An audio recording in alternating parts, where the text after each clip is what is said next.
So first I want to show you what I did with the hair. Now I got this wig at Party City, and here I am with my weird form of putting my hair up. And so basically I tried on the wig just to see where it sat.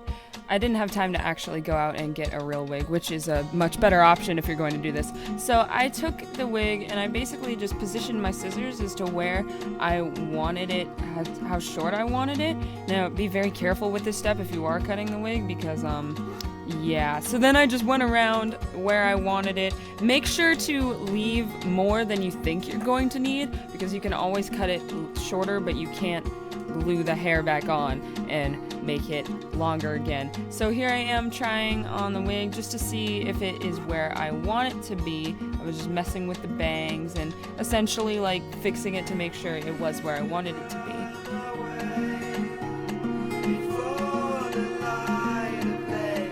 And then I just took it and I trimmed off any excess that was too long, or like that was longer than the rest of it, because I did a terrible job of cutting it the first time. Seriously, do not mimic my way of cutting hair. It's terrible. It's really, really terrible. And so this was the wig when I got it to where I wanted it. And yeah, I was just messing with the bangs, making sure it looked right, and there it is. That's your wig.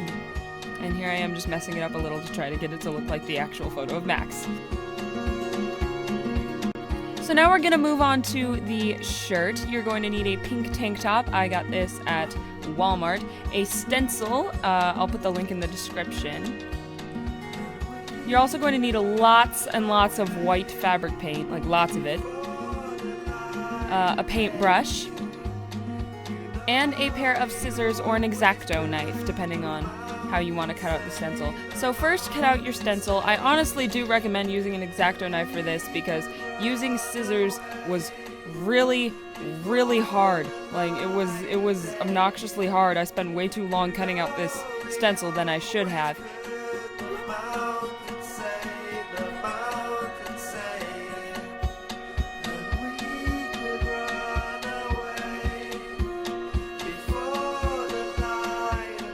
And once you have your stencil cut out, it should look like this. And also don't forget that you're going to need the middle of the A to hold down. So place your stencil on top of your shirt where you want it to go. Make sure the shirt is completely flat. And then just start painting over in white in the letters to make the shirt's decal. I do recommend doing more than one layer of paint so it is more noticeable, because it took 2 layers of paint to get it noticeable against the pink.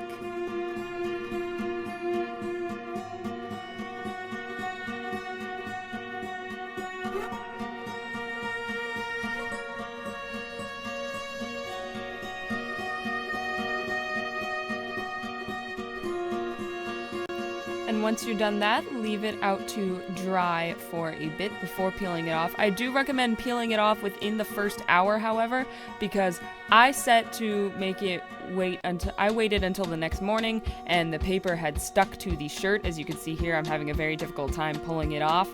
So yeah, I do recommend peeling it off at about an hour after doing it. It'll make your job a lot easier.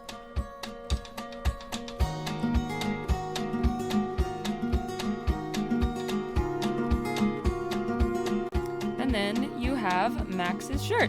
So here is a 30-second compilation of me attempting to do the makeup process until I found out I stink at doing the makeup process because it turned out awful. So I eventually just gave up, and instead I just put some orangey lip gloss on. Orangey lipstick will work too. And yeah, that's all I did. I basically just gave up because I got mad at the makeup process, because I've never done makeup before and I don't really know what I'm doing whatsoever.